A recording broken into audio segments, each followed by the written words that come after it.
que vous allez bien. Daniel Deschaines pour une autre capsule. Je vous parle du balado en univers social. C'est un sujet que j'ai abordé à quelques reprises. J'ai peut-être privilégié le comment sur le pourquoi. Puis, il y a eu plusieurs publications. Il y a eu un webinaire l'année passée. Donc, j'essaie de faire une synthèse qui soit la plus à jour et la plus en cohérence avec des trouvailles ou ce sur quoi je travaille présentement. Donc, balado en univers social, et ça vient aussi dans un contexte où nous avons maintenant des trousses de balado qui seront proposées cette année dans les écoles au primaire et au secondaire, les trousses USB. Donc, je reprends le petit logo d'ailleurs. C'est du branding. Alors, balado en univers social, tout ça, en fait, ça vient avec un contexte. Le contexte, en fait, c'est que c'est une tâche, le balado, qui, à mon sens, est une tâche qui requiert pas mal tous ces éléments-là. Ce qu'on voit à l'écran, c'est une infographie que j'ai créée à partir d'une formation du ministère qui date de 2021-22 sur les éléments communs des programmes en univers social. Il y a plusieurs programmes, mais qu'est-ce qu'on a en commun? On en a discuté peut-être dans des équipes collaboratives. Donc, quand on regarde tous ces programmes-là, on parle des concepts, hein, c'est des connaissances essentiellement, des repères culturels, mais beaucoup de concepts qui sont au travers de tout ça. On va travailler des documents via de l'analyse de sources. C'est une opération qui est vraiment qui est requise dans chacun des cours. C'est pas des trucs qu'on a appris par cœur, mais qu'on va développer. On va faire de la recherche. Même dans des évaluations, on a aussi des documents. Les habiletés intellectuelles vont nous permettre d'analyser justement ces sources-là, puis d'en arriver à répondre à certains types de questions. Donc, c'est nos opérations intellectuelles. Euh, Quand on mélange plusieurs opérations ensemble, mais ça devient en fait c'est modélisé dans le cadre d'une compétence. Donc, c'est un raisonnement. Le raisonnement, dans le fond, requiert plusieurs opérations. C'est quand même ça qui est le principe là, des compétences là, en univers social. Donc, on a trois ou quatre opérations mobilisées pour, par exemple, interpréter, pour caractériser, ce genre de choses-là.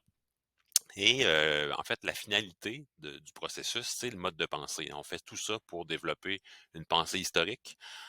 C'est quand même une des visées des programmes. Donc, les programmes visent à ce que les élèves soient capables de penser historiquement des problèmes ou donc à se pencher sur des problèmes puis à recourir à leur pensée historique. Idem aussi pour la pensée géographique. On parle beaucoup là, de transport en ce moment à Québec, puis depuis quelques années. Bon, mais ça, c'est des enjeux en tant que citoyen. Ça peut m'amener à me positionner. Je peux prendre position. Je peux aller voter sur des projets, sur des élections, des conseils de quartier, patati patata. Donc, le balado, en fait, c'est une tâche qui, je pense que le volet oral aussi nous amène à recourir à tous ces éléments-là. Donc, c'est une tâche complète que j'aime beaucoup, une tâche complexe et complète.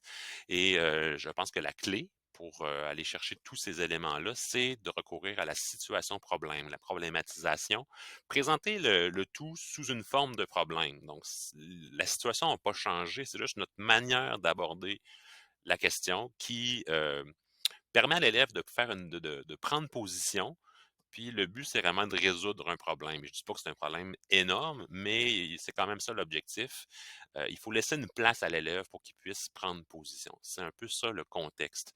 Il y a différents types de problématiques, mais ça, c'est des principes généraux.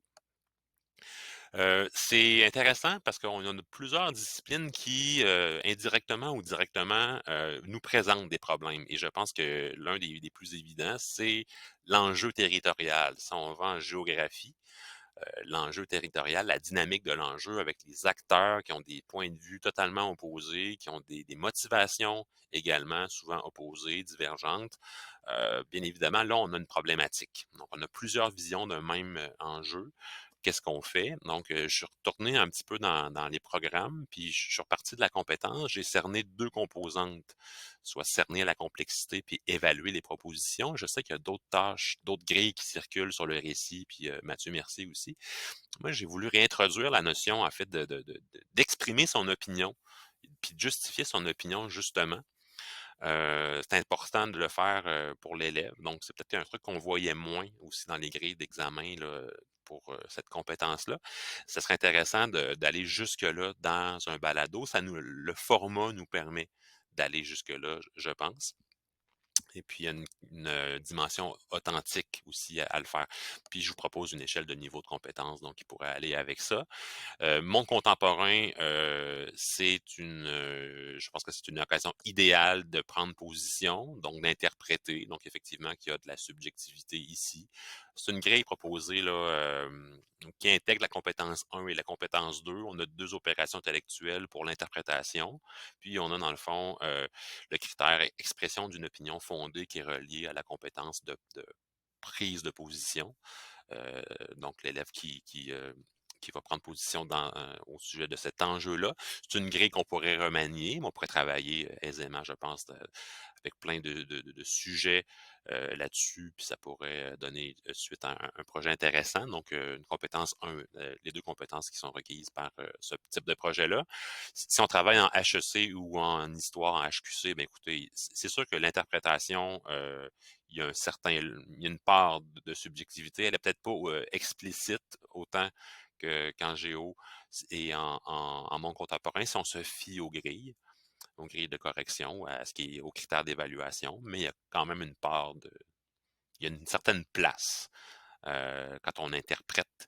Donc, encore une fois, ce serait intéressant de le faire. On peut toujours aussi recourir aux opérations intellectuelles, puis on pourrait quand même faire quelque chose de bien. Donc, on travaillait peut-être beaucoup l'interprétation via les opérations intellectuelles, donc situées dans le temps, dans l'espace. Bon, c'est quand même une manière d'interpréter. Il n'y a peut-être pas de prise de position explicite puis claire, mais ça peut quand même être le cas. Ça dépend de comment votre question est construite. On pourrait demander, dans le fond, si telle ou telle situation représente un plus pour la société. Bon, genre de trucs comme ça, là. Voilà, donc ça, c'est en histoire et en HEC. Donc, pour les 2 premières matières, c'est peut-être plus évident d'aller jusqu'à l'opinion ou la prise de position. En histoire, ben, c'est un peu plus nuancé. On est peut-être plus habitué à des questions de causes et de conséquences, hein. On pense à nos questions à l'épreuve unique, entre autres choses. Donc, le balado, c'est une tâche qui va permettre de faire vivre nos éléments communs dans les programmes. C'est une tâche à l'oral, c'est une tâche complexe, mais qui est authentique, puis qui va servir à l'élève si on le place dans cette situation-là. Je pense entre autres à l'exemple en géographie puis en monde contemporain. Alors, je vous remercie beaucoup, puis je vous souhaite une belle fin de journée.